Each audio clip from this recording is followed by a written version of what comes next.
for a week. I'll be here through next Monday.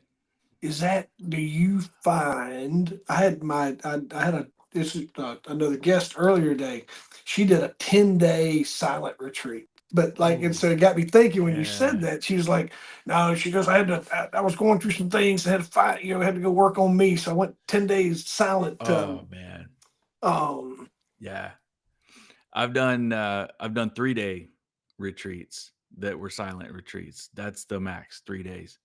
And it was it was pretty cool. For me, I don't talk a lot and I work by myself most of the time anyway.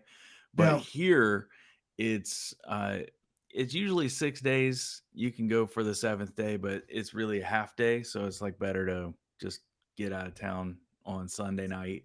yeah. And I did so this is May when I'm doing this now, but I tried doing this in January and I thought to myself, well, the weather's going to be really bad. So that'll force me to stay inside and actually write more.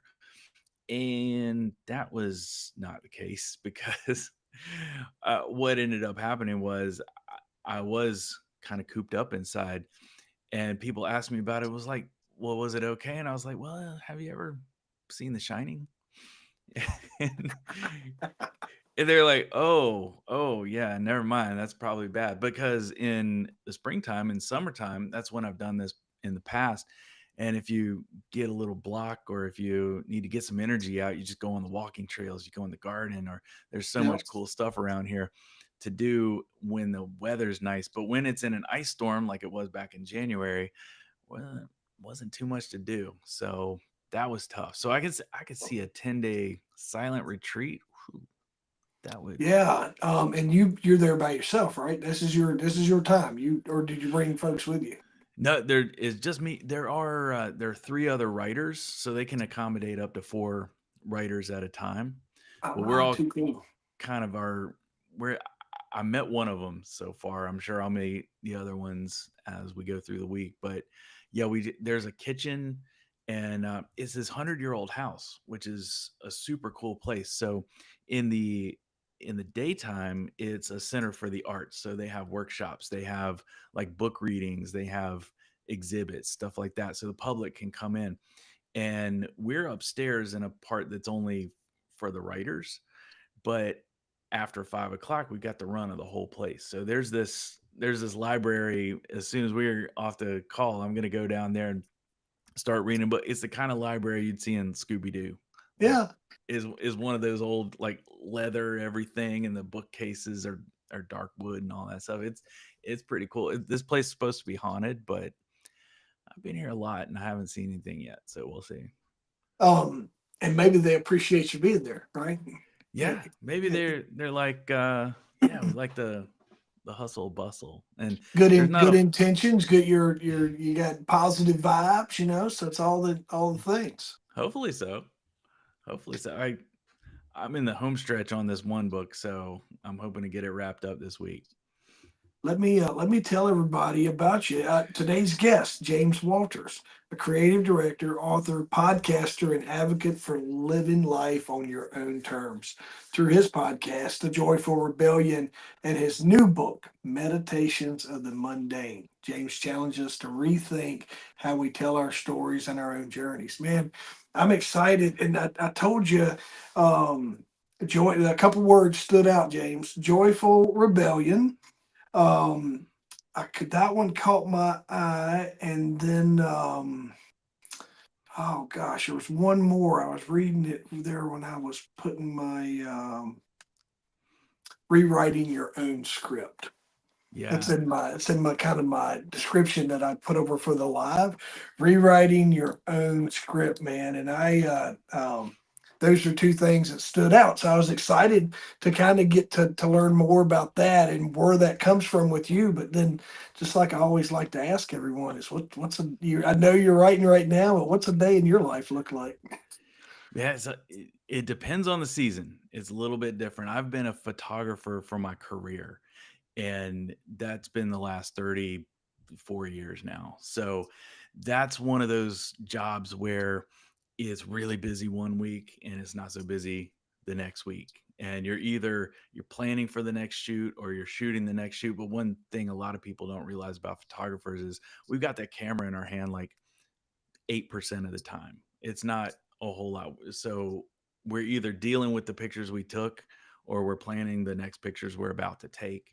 So there's a lot of that desk work involved. But a typical day is, waking up. I do have a pretty set morning routine. I like to get up about 5. I like to get that coffee going. I don't necessarily need coffee for like the caffeine, but it's just I like that warmth, and it's that kind of thing I can't get from tea. I try to get it from bone broth. I try to get it from other warm stuff, and coffee seems to be it. So maybe it is caffeine, but uh, get that. Do a little journaling because I've found in my life that journaling has given me so much more insight than any kind of therapy I've ever done or any kind of you know j- talking with people or any other self development really. So I do that, and then I get to work, whatever that work might be. Sometimes that's processing photos, sometimes that's writing, finishing up a book. So depending on what project I have to get done that day, that's what I go to work on and start grinding. What when you journal, James? If, I have found, and I have this knack of sometimes of helping people figure out common things. Like someone told, I gave someone a pivot plan the other day, and it was very detailed in how you should go about this. And Okay. the guy said, I've heard the term pivot my entire life. No one's ever told me how to pivot until now. What when you journal, James, what does that look like for you? Do you grab that pen and a notebook and you just sit down and brain dump thoughts, or Yeah. what is going on kind of in your head there to kind of here's what I'm this is for my own personal benefit because I Yeah. struggle with that part of it, and I know how important. Everybody keeps telling me, like, Jeff, you should journal. You should journal. I'll put some thoughts into Chat GPT sometimes, right? And I Yeah. kind of get it going or log some stuff, or then I'll try to create some blog work on it. But everybody's like, yeah, you're kind of missing a sweet spot there with your journaling. What does that look like for you? Yeah, exactly what you're saying is exactly what happened for me because I tried journaling because I heard it was going to be transformative. And this was maybe 6, 8 years ago, something Yes. like that. And then nothing clicked. I didn't know what to do. I didn't really have a template, a framework, which I felt like I needed. So I didn't know if I was doing it right. I didn't know if I was doing it wrong. And then I happened to stumble on this book. And I'll admit, I only read the first half of the book because the first half of the book seemed pretty practical to me. It's called The Artist's Way. And then the last half of the book was getting kind of spiritual with me. And I was like, yeah, no, I'm not really in that place. But the first part of the book was all about journaling. And I was like, okay, this is cool. And so she had this framework, which I really needed at the time. And it was called Morning Pages. And it was literally every morning, write one page in the journal. Just brain dump. Just whatever happened the day before, whatever you're anxious about that day, whatever you missed your target on, whatever. And I was like, okay, one page, I can do that. And then I always tell people now, I'm like, if one page in a regular size book feels like it's too much, just get a smaller book and start there. But right now, I've got a pretty regular sized book, and every morning I write the date at the top, and I just write what happened the day before, and just kind of impressions, things that happened well, things that didn't go so well, things that I am usually it's things I'm excited about, and things that maybe I wish would be moving a little faster than it does. And it was right around that time, 2020, when everybody had a whole lot of time to kill, that I really got into it. And I just committed to doing it every single day. And I've done it not every day since, but if I'm traveling a lot, if I'm in and out of hotels and that kind of stuff, I'll go 2 or 3 days without putting an entry in. But the thing that was so transformative for me is right around 2023, after 3 years of doing this, I never really looked back. But one day, just for the heck of it, I started looking back and I was like, okay, let's see what James was doing like 2 years ago on this date. Right. I was like, that might be fun. And I opened the book. And I was like, whoa, okay. I was kind of complaining about the same stuff I'm complaining about now. I was Mm, complaining about that at that time. It was different projects. I was like, oh, I really want to get this one book done or want to get this other project done. And when I saw that I was sort of living life on repeat, yeah. like like it was in a loop. I was on a hamster wheel, if you want to call it that. I woke up. I was like, "Whoa, this is nuts." I mean, because I could literally, I wrote those words, so I couldn't blame anybody else but myself. And I had the evidence right there that I was kind of living each year over and over. I was like Groundhog Day, but Yeah. for a year. And that's what got me hooked on it. How did you what kind of did you put out some new strategies to help overcome that loop you were in? I did. I started, well, I had to figure out, okay, I had to get real with myself. Am I serious about doing this thing? Do I need to just take it off the list? Am I sitting here because I don't know about you, but as I get a little bit older, and Facebook's really bad about this, it'll remind you of something that Yep. happened 7 years ago and you would swear it was 6 weeks ago. Yes. Right? And so I fell into that trap. Just time was going at the same rate, but it felt like, oh, that was just 6 months ago. That's no big deal. I can catch up. And when what you thought was 6 months ago was 2 years ago, you have to realize, okay, is this important enough for me to keep going on it? Because I'm obviously not going at the rate I want to go, but do I want to do this at all? Do I need to just abandon ship on this and put my energy into something else? So that's what I had to ask first. And then I started asking myself, okay, who, because I got into this as well, like who can help me get this done? Whether that was a writing project and I needed to talk to someone who was a coach, like a writing coach, to keep me accountable, but also, there's some projects I'd never tackled before. So there's that little bit of not really imposter syndrome, but it's like I don't know how to start. Like Yeah. I don't want to start in the wrong course because when you start going down that road, if you realize you're not going down the right road, you got to come all the way back and go down the right road in a lot of cases. So there was a little bit of that uncertainty. And so I started figuring out just in little ways how to put some people around me or put myself around some people who could help me with some of those things. And that made a huge difference. Dude, that's, I mean, we preach that. Like I preach you're a product of your five influences and surrounding Yeah, yourself with the right people, right? And just trying to totally. trying to get I've walked out of rooms before and have someone ask me about it and I go, hey, right room, right people. Yeah, Because I know how, like I felt my cup was full and I was my butterflies was like, man, I am excited about this. And yeah, I've also walked out before and been like, whoa, man, I don't think that was for me. right. Um, but you're spot on with that, dude. And we overlook that a lot of. I think we always do good when it comes to that uncomfortable. Like I don't know how to do this, Yeah, but we have access. We have access to so many tools and especially now with the only thing I would say that was a positive that came out of COVID, there's many things. I got to spend way more time with my kids than I ever yeah, thought I would. um, but one of the things was just how we can do this. yeah, Otherwise, old James and Jeff probably likelihood of us crossing paths would have been slim and none, right?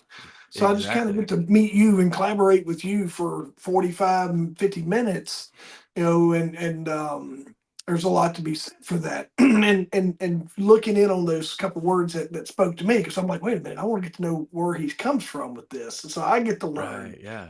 And that's why I enjoy podcasting, dude, is it gives me the ability to meet so many people because I'm a people Oh yeah. guy. I love people, but it also gives me the opportunity to find these, unique, these little, these just life changing folks that are otherwise operating under the radar Yeah. and whatever they're doing, man. So that's how did you like when you get into being the author of your own story, what kind of sparked that mindset shift for you, and what was Yeah. going on to kind of spark that in, or light that fire, or and how did that change your life, dude? That was another one of those, man, it's so weird how I don't know, maybe I've heard this kind of a trope, but people say they get to midlife and they just start realizing stuff. Yeah. And for me, it was kind of the same way, but I'd never been a movie person. Like there were some movies I watched when I was a kid, like Star Wars, Ghostbusters, all those that were like, oh, that's a cool movie. But I was never a movie person. But then I was going through just the time of my life, 40s, people start dying, like life is like, is this it? And I got into movies just as a distraction from all that heavy stuff that was going on in real life. And I went to the IMDb website and I started just going down the list of the top movies of all time. Right. Yeah. So I was like, okay, I was checking out all the classics and I was checking out all the good stuff. But then it hit me. I was like, every single one of these movies started with a script. Like someone had to write the script before they started figuring out, okay, this is how we're going to tell the story. And then they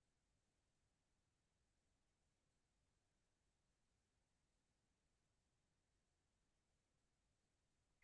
And Folks, where James was at, it was you know what? storming earlier. Hang on a second.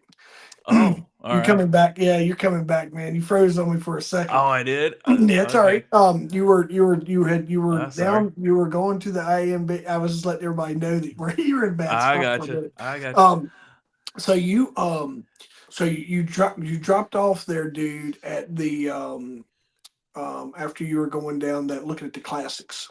Yeah. Okay.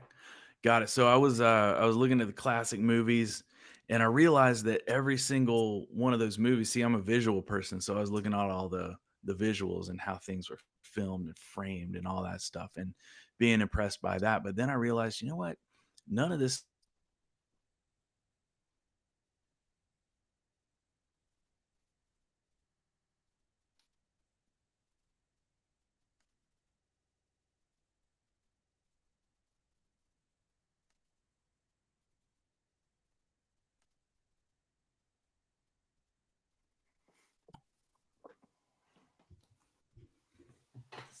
You good, bud? You back? we good? We Yeah, I good? got you now. Yeah.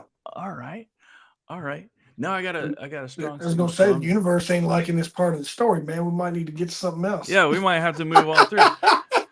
Have to play through. But yeah, it's I just realized that there was a writer for all of these movies before they ever got the camera out, before they ever got the actors, the scripts. And someone had to write that. And I was like, you know what? Like, what if every one of us is the main character in our own movie, Yeah. right? And so what if we just decide to write the script? We could write anything. Now, some things, I mean, we could write, okay, James wins $1 million in the lottery tomorrow. Might not happen, but we could definitely write, okay, James signs up to go to a writer's residency for a week and doesn't get paid for a week, but instead gets to devote that week to, what he really wants to accomplish and what he wants to put out in the world. And I was like, okay, I could do that. So I just started I started taking a little more, not really risks, but more action. And every single one of those actions was another chapter in the script. Yeah. Yeah. Do you are you writing mainly about yourself? Um, about your journey? Actually, so my very first book was about my journey as a wedding photographer. So it's kind of Yeah. a memoir that came out 10 years ago. But the latest book called Meditations of the Mundane, it is a coffee table book. It's got pictures, but it's from the perspective of I love to take walks. I love to go around historic cities. I love to notice things that most people would pass right by. And when I do that, I started thinking, okay, like the very first one I saw was a hair tie, like women wear a ponytail, right? They wear them on their wrists. You see them all the time in parking.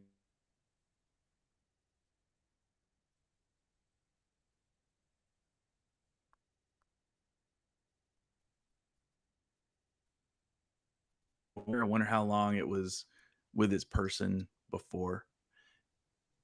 And Just telling a story, yeah, telling the story of the object. Yeah, that's cool. yeah. So it's a coffee table book with all of these pictures. Each picture has a story from the perspective of the thing in that picture. So Yeah, it was pretty man, fun. that's a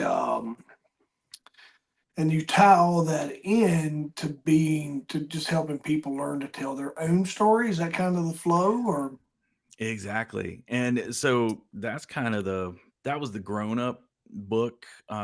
Is more for entertainment. The book I'm working on here this week is actually for kids. It's for kids between 10 and 13. And it's called The Little Book of Special Powers. And it's a book all about how to tell stories through words and pictures. yeah? So, um, Dude, I love that. I got to do a lot of cool things in my life, in my career. I got to do some police work years ago, and I tell a little bit of this now. But you're right where I'm at is growing up, a little bit of adverse childhood. That I've that's all been part of this amazing story that I get to tell now, right? yeah, So it's been yeah. a very purposeful. I probably told the story in a bitter kind of way for 100 episodes, and I was like, I need to. Life kind of spoke to me. He's like, hey, you're approaching this wrong. I had some good guests tell me as well. But one of the things that I did growing up, James, was I read a lot of comic books. Like I just Mm, didn't regular books just is never really, but comics. So I'm taking a lot of the cool stuff I got to do in story, and I'm layering it into a comic book format. And I've nice. outlined it like so it gets visual to where my idea was that if an adult picked it up, they would understand the story, and if a kid picked it up, it would be a little bit of inspiration type stuff because he flashes back to the main character flashes back into some childhood stuff and goes through just different things. So that was the project that I pull off a shelf. I try to touch it every week, but that's something. So I totally understand what you're talking about when you're trying to tell that story like that because it speaks to in a different way. I think. Yeah, I've got the book. It's illustrated, and it is.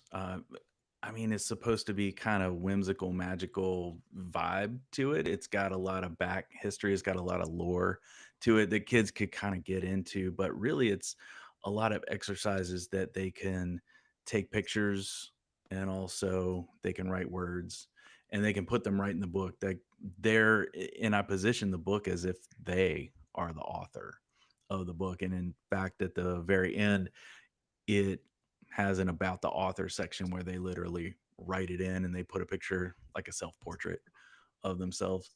So it's hopefully it'll be a lot of fun Yeah. for No. the kids that take it on. That sounds really really cool. One of my friends, he's in a band, and they've a little more than a local band. They've made it.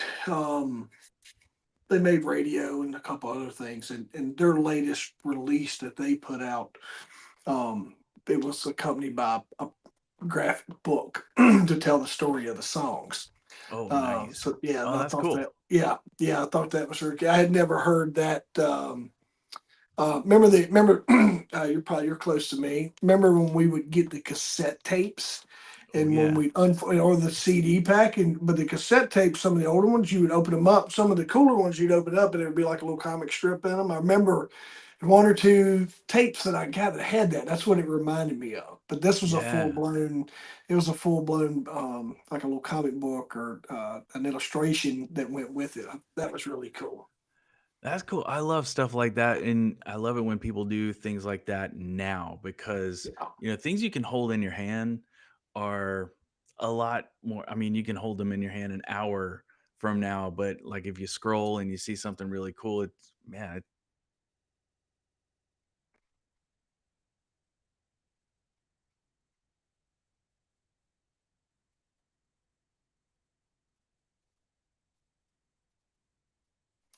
Yeah. show them right there. It's so much fun. I think when you I think it comes back to as far as we get away from those what people would call inefficiency, so to say, paper book. Oh, it's Yeah, hard, but we get closer back to that. yeah, I think right as far we get away from it, and then we kind of migrate back into it of, um, just having that hard copy. Sometimes I do a lot of digital reading, but hmm every now and then I'm like, no, I want this. This is something that made a difference. So you want that larger copy, and then, um, man, that's tell me this, and my own curiosity is a book on wedding photography. yeah. Is this a summary of kind of the events you did, or is it like a how to be a better, or what was that look like, James?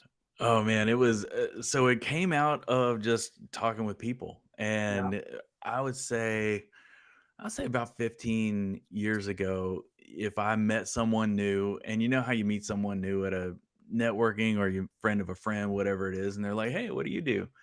And I would tell them I was a photographer. Never said what kind of photographer, never said what kind of pictures I take. Because for anyone who doesn't know, there's a lot of different kinds of photographers. There's people who only photograph race car drivers, right? That's yeah, their job. And that there's people who only want to work with landscapes. They don't like people. That's cool. They've got their lane. So I said I was a photographer, and they said, "Oh, you mean like weddings?" And I was sort of in way back here. I would roll my eyes, but I would keep with them, and I would say, "Yes, I do. I do shoot weddings." And they would just get starry eyed, and they'd be like, "Oh my god, you got to tell me your craziest story. You must see so many wild things." And I hadn't really thought about it too close because if you're in like a fish doesn't know it's in water, like if you're in yeah, a crazy situation, you might not know it, and other people around you are like, man, that dude lives a crazy life, and you're just like, this is Tuesday. I don't know what you mean. And so I got to thinking about it, and I was like, you know what? Compared to what my normal life used to be, yeah, on Saturdays, I do see some crazy stuff, and I should probably pay attention to that. And so I started writing some things down. And I always say when the iPhone came out, that's when it really took off because I was able to like right in the moment, like write down a little note, yeah, like journal, yeah, whatever the quote might be. Cause sometimes it was just me overhearing just the craziest quote. And eventually, after about 10, 12 years, I had enough to put in a book. So the book's called Accessory to Marriage, and the subtitle is Outrageousness, uh, Chronicles of Outrageousness from My Life as a Wedding Photographer. So it's just all the crazy stuff I've seen, the crazy, the times when the father of the bride gets up to give a speech and he's like, you know, I've got all my ex-wives here tonight and no fights have broken out. So I deem this a success. And it's kind of that's the calm yeah. version of what you might see in there. But yeah, there's a lot of It's like stuff. But taxi cab confessions. Remember that? oh yeah, yeah, Remember taxi cab confessions from on the HBO show there yeah. And I back in the day? with this book, I kind of I correlate weddings to being a theatrical production because you've got your script, you've got your wardrobe, you got your cast and crew backstage, you got your audience, you got your stage, and the only difference is it's it's a cast of complete amateurs who have only rehearsed this thing one time, and then they go live. So yeah, why wouldn't we expect a lot of crazy stuff to happen? And it Yeah. does. So And I Yeah, think it's cool that just people's interest in it, like just when they automatically light up when you say, that's pretty cool. they did. And I think, back in those days, there were a lot of like Bridezilla shows, a lot of reality Yeah, TV that was kind of skewed that way. I never really watched them, but I think those got it on people's consciousness. And so whenever they heard, oh, weddings, they thought, oh, yeah, you must see all kinds of Bridezillas. And true story, the book came out like in 2013, 2014, but the week after the book was published and printed and in my hand and we had the launch party and everything, that's the week I got my very first what I would call a real bridezilla, where she Brazil. was just like, where I was like, hold, stop the presses, I gotta I gotta talk about this. But that was a little too fresh, I never put it in the book. And it wasn't funny Yeah, either. It was just kind of sad and over the top. But yeah, that was a fun adventure in writing. yeah. Is that where you felt like it pulled your storytelling out, or did that come from other places? I really needed to lean on it because I leaned on telling stories through pictures for Yeah. all of my life, and I'd never really done it through words. So when I started writing down the events and the way that they happen, I was able to bring in the details and I was able to set the scene. But then I gave it to a friend of mine who was, really, really big reader. And he was good at kind of giving that literary feedback. And he looked at it and he was like, well, you've told me everything that's happening. I want you to show me, kind of make me feel what's happening in the moment. I'm like, oh, cool. I don't know how to do that. So I had to take which was good. I had all the details, but then I had to take it in and mold it into a way that helped people be in the story a lot more. And that took us so much work. And it was good. It was good work because I needed to go through that to get to where I wanted to be later, in my writing. But it took a lot of like, okay, is this doing it? Does this do it? A lot of Yeah. practice. No, that's you also you had a point in time when you had to rebuild your own identity and purpose. And Yeah. did that get to play this? I guess what I'm asking, man, is you're very creative. And is that something that you've always had? Like, are you able to deploy these skills along the way? And has that been a part of James's story from the get go? Or was it a moment where you're like, oh, no, I just at this point, I started telling the story of the pictures? But just like when you had to go back to kind of rebuilding your own identity and telling maybe yourself that story, Mm. what did that look like for you? Yeah, it was right around that time that I was trying on my creativity because I'd always been creative. As a kid, I was creative. I love solving problems, which is just a different way of being creative. And not like puzzles, not in love with puzzles, but I love DIY stuff. I love to create things. And so I always kind of kept that under the radar in a lot of ways, except for in my photography career. That's what I was kind of known for. That's the lane I was staying in.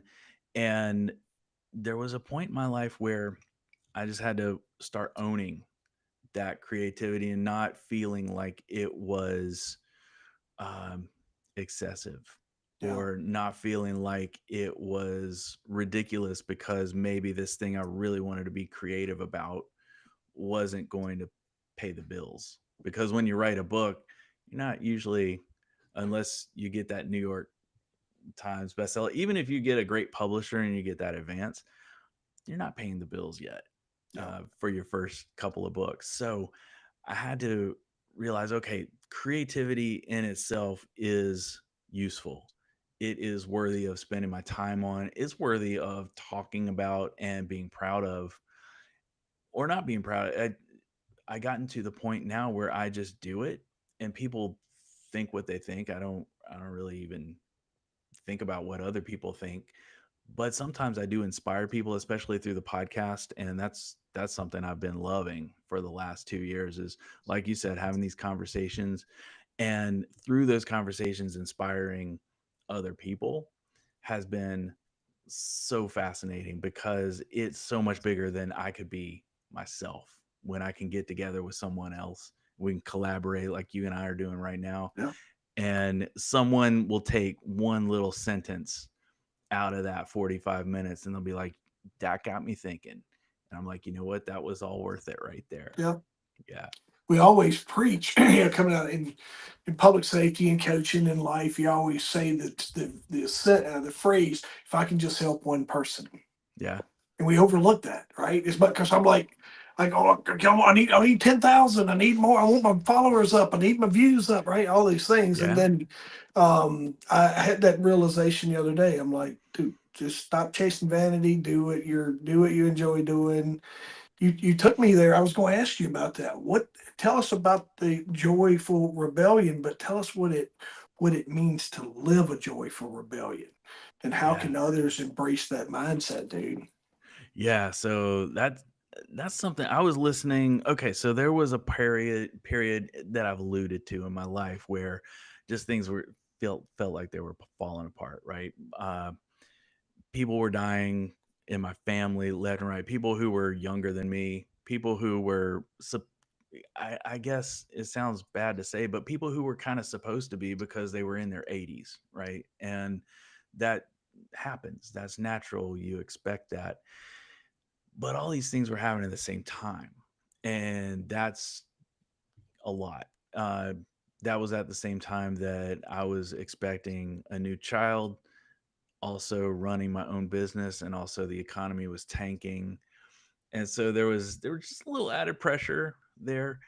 And I maybe wasn't the best version of myself, which made relationships suffer. And then when relationships suffer, they either get better or they don't. Mine didn't. And Yep. so that left me with an identity crisis because I ran a business with my partner. And when that was no longer a partnership, I was like, okay, well, who am I? Who am I now? So I had to figure that out. And that led me down this path of trying to figure out, okay, who am I now? How am I going to be happy? Reading all these books, realizing that, okay, I can read all the books I want. It's not going to, it's information, it's not transformation. You hear that a lot, and it rings true in all the conversations that I have. But that led me to this concept of the joyful rebellion. And I heard somebody just say those words one day, and I'm like, that's exactly what I would like to have. That's because, being Gen X, we're all about rebellion, right? Yeah. We Yes, just definitely. like, yeah. So I just decided one day, hey, I'm going to start this podcast. I want to have conversations with people who have been through a joyful rebellion. And what I mean by that, when I call it that, is they've been through a time in their life where they reached a level of success. And they reached that level of success by checking off all the boxes that their family told them was going to make them happy, made them successful, what society told them, what the magazine covers told them was going to make you happy and successful. They did all that stuff. They got the college degree, they got the job, white picket fence, the family, all the things. And then they looked around just like I was looking around at that time thinking, okay, I did all this stuff. Like, kind of feels crappy. Like, what do I do now to live a life that I can really get excited about? And that's where the rebellion part comes in, because you have to figure out, what do I do next? Like, how do I take the programming that I've lived with for however many decades, and how do I just set that aside, and how do I go forward in a positive way and like write the script to this movie that I want to see? Not the movie I've been watching for the last several decades. I want to watch a new movie, so I got to write the script for it, and I got to go act it out. Dude, that's a heck of a way of framing that. um, little bit of good timing, where I'm kind of I'm done with Second Chance podcast. I moved to the Jeff Robertson Show. Yeah.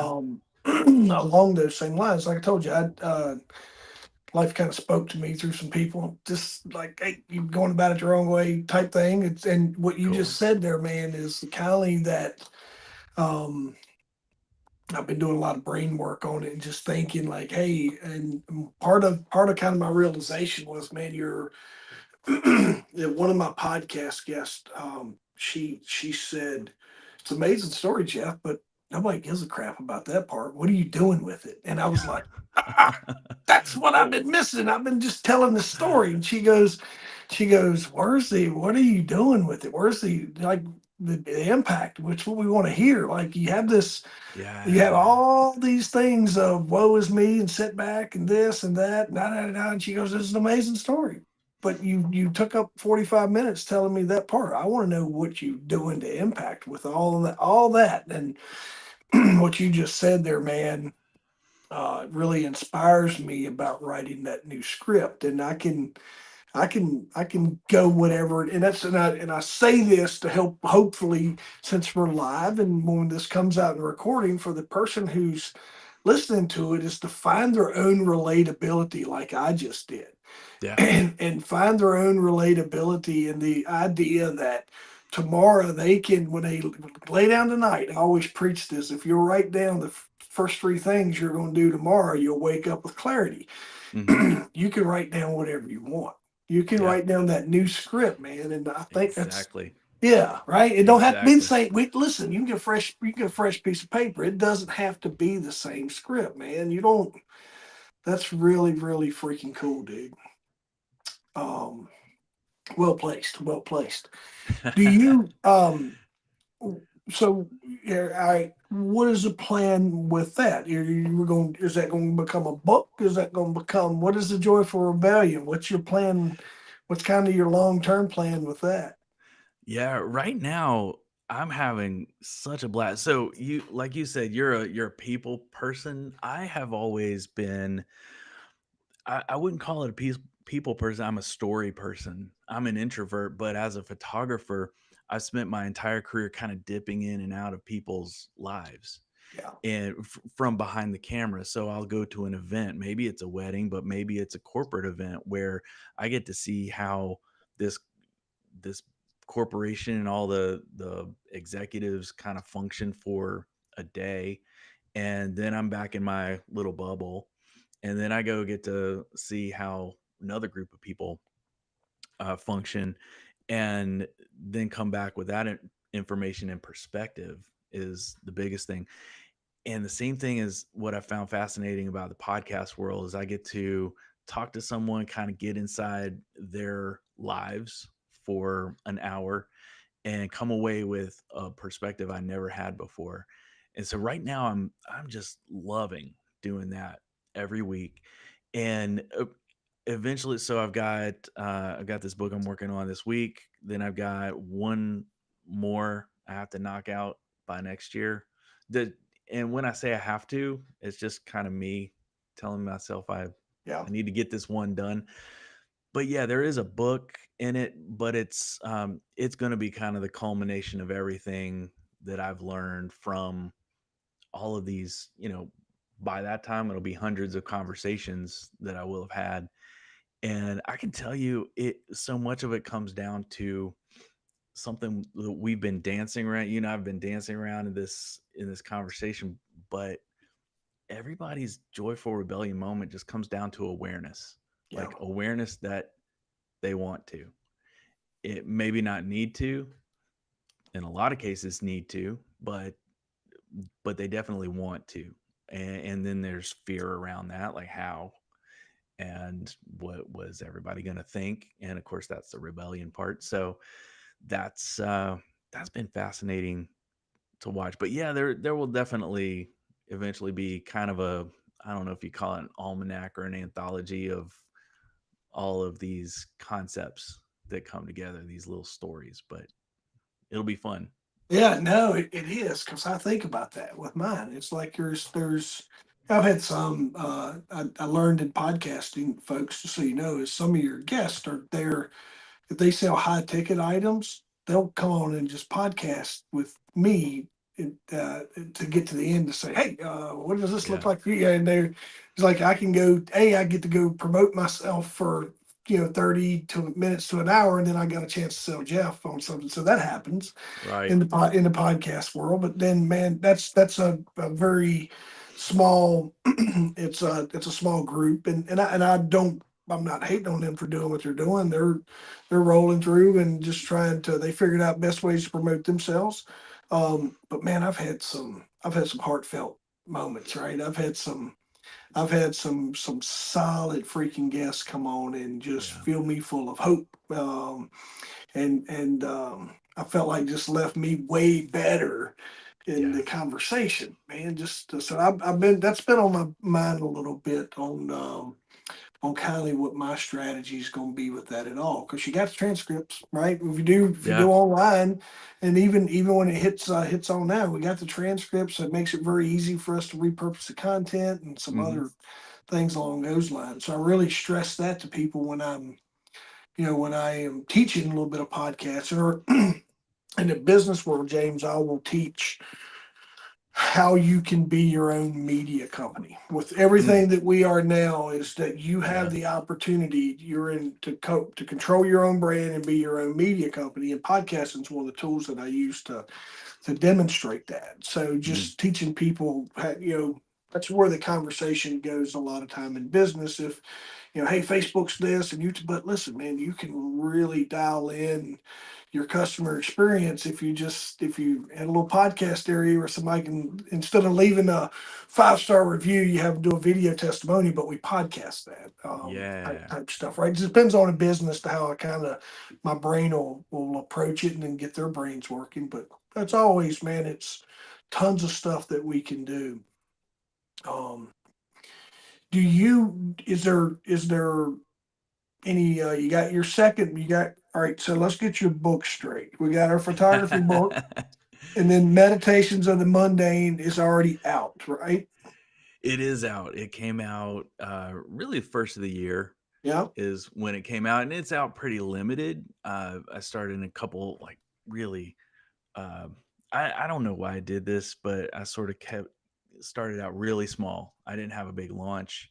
Put it in a couple of little bookstores in some of the cities where I actually did the photographs, and then I'm working right now to get it online because I did self publish it, but I did a limited run because it's a big format book, so it's not one like you could just order off of Amazon, something like it's not one of those sizes.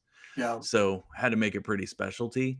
So it's yeah, it's not available to the masses right now, but it'll be available on my website pretty soon.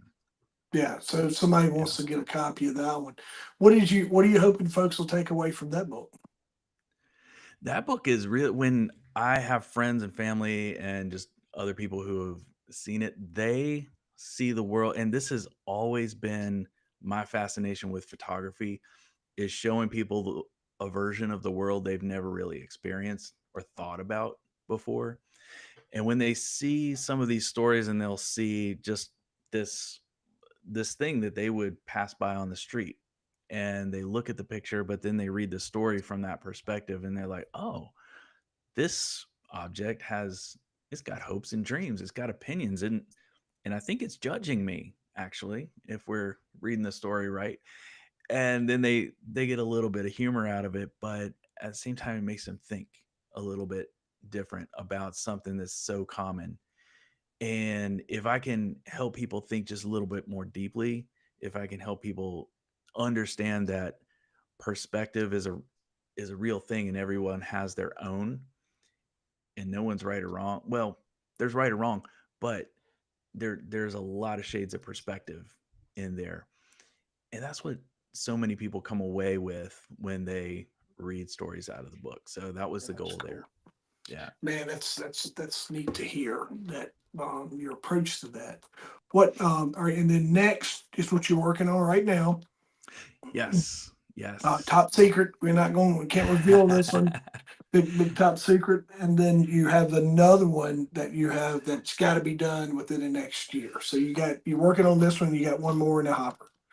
Yep, that's right. And I started. That's the okay. So the one I'm working on now is kind of the man. I would call it the distraction to the next one, because the next one is, we were talking about when I came here and in January, and it wasn't very fun. Well, I was working on that third book, Hmm. uh, and I just came to a place where I was like, yeah, I don't know what to do with this. So I started a new project. Not proud of it, but that's what I did, and that's that's a project I'm wrapping up right now. And I think, every little thing we do builds into who we need to be, or builds us into who we need to be to tackle the next bigger thing. And I think I needed just another little incubator project to get me to be the kind of writer I need to be to get that other book done. So that's what I'm hoping for. I think it's That's the good, hope. man. But in creativity, you got to be vulnerable to it. That's one thing I've never really been embracing in my life. So it's something I'm taking on. It's a little bit new. I got to be vulnerable with my creativity, with myself. I'm a big reader of the Stoics, if you Yeah, ever follow yeah. any of that philosophy. So Oh yeah. if you if you ever do anything new, you got to be willing to look like a fool for a little bit. And here we are. Here I am. Yeah, and you gotta you gotta appreciate those moments of learning, right? That's Yeah, part of the thing too, is appreciating the opportunity to fail. Yeah, that's it's right. just like, thank you for letting me fail this over and over and look like crap in front of everyone. But this is a proud moment, stoicism. But Yep. yeah, no, you're right on that. And then probably the other thing, if I catch this right, is you help everyone tell their story, right? Other businesses or a brand or whatever that might look like. Is you, Yeah, I do a lot of brand. So in my work life, I do a lot of branding, photography, do a little bit of video, but it is helping people tell their story. I want them to tell a story in a way that is true to them, and not just the same cookie cutter thing you might see on everyone's website. So I do like to work with clients and really dig in. It makes them uncomfortable sometimes, but I tell them up front. I'm like, you know what, we got to tell your story, because we don't want you looking or sounding like the same person, and then you're a commodity and they're just people are going to ask how much. We don't want that. We want them to ask, yeah, tell me more about this time in your life, or what's this crazy hobby you do, tell me about it again. That's what we want people to ask, not how much. And yeah, so that I love doing that in my work life, but also in my podcasting life. I love to help people tell their stories, because it inspires so many other people. And I agree that with that. is gold. Yeah, I so tell much gold. a little bit of mine, and I know how it affected me was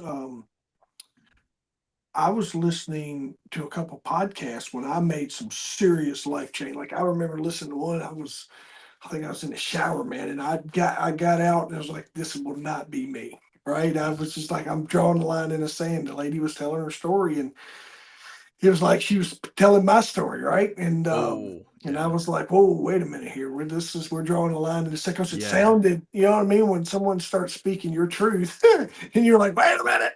And you're like looking like, Yeah. is she in the room with me? Like, what? Yeah. Yeah, and hers had went down like a really dark path, and it would involve her husband. Her husband had passed, and they had Okay. small kids and stuff, and it was like a just an eye opening moment. Mm. That's what I was going to tee you up here, and folks, I want you to know that James has got a lot more work to do, so I'm not going. I'm going to wrap up with him, but here's what you should. I was reading this, and this caught me just as awesome. It's the stuff that you do is message James if you want him to tell the story of your brand through visual content or a podcast. He can do either. If you need to train your team, level up your professional skills to serve your clients and partners in the best possible way, message James. And if you're in the mood for some barbecue, message James. Yes. I Yes. was I saw that on your website. And I was like, that's a nice call to action there at the bottom. Like that's the absolute best way to segue into a pretty chill play. I've learned to like that is the best approach. Is just to be as chill as you can, and the folks that are supposed to come into your life and work with you are going to come in your life and work with you, and those that aren't, they're going to work with who they're supposed to. That's right. Um, That's that's a right. really, really, really cool. Um, and then Friday nights, folks, just so you know, James is plotting world domination sometimes, and sometimes Sometimes. dominating karaoke night. Man, that is just too cool. Reading those little nuances and nuggets that you put on there, that is freaking awesome. I think. It's a lot of fun. I've been trying to have a lot more fun. Like a lot of people I talk to, that's a generalization, but I talked to a lot of people who just did the grind in their 30s, their 20s, their Yeah. 30s. They were all about the career. They had the kids. They had to do all that stuff, and then a little later on, they were like, you know what? I gotta have some fun. I gotta get. I gotta do some fun with this thing, and I'll grind over here and get the work done, do all the responsible stuff, and then over here, Friday nights, it might be karaoke domination. You never know. Yeah. But it's always a good time for barbecue, no I'm matter what coming to day. North Carolina to catch up with you on a Friday night because it sounds like me and you could have some trouble to get into somewhere. I think Um, so. JamesWalters.com is the best place to get in touch with you, or do you have another way that you like folks to reach out, or what is your preferred method? That's the hub. That's where everything happens. That's where people can get a sense of what I've got going on right now. And all of the social stuff's linked off of that. So yeah, jameswalters.com. Man, I can't thank you enough for what you do and for just giving me an hour of your time to get to know you a little better and your mission and your podcast, man. It is definitely a cool mission to be on, and I think I mirror that with you in my same passion for just helping people get their stories out and layering in a little bit of mine here when I can or what have you. But man, I can't thank you enough for being with us tonight. And Yeah, man, I'm looking forward to what your books and the things that you got going on, the impact that you're making with everyone, man. It's too cool. I appreciate it. And Jeff, this has been an amazing conversation. I appreciate what you're doing and all the people that you are reaching with the work you got going on here on your show. Yeah, if you're business folks, I on the business coaching side of this is don't it's your job to tell your story. It's your job to tell your brand story. Don't let no one else like and good folks like James come along and they will help you pull that out. Don't let no one else tell your story. Work with someone like James that can help you really create an amazing brand identity that is around for years. That ultimately tells that story way past our lifetimes. And I think it's. I didn't want to make. I wanted to make sure that folks didn't miss that because that's a big deal. I appreciate that. Yeah, you want to be legendary, but you That's right. got to get in there. You got to start writing that story. Start writing Appreciate the you, brother. script. All right, man. Thank you, Take man. care.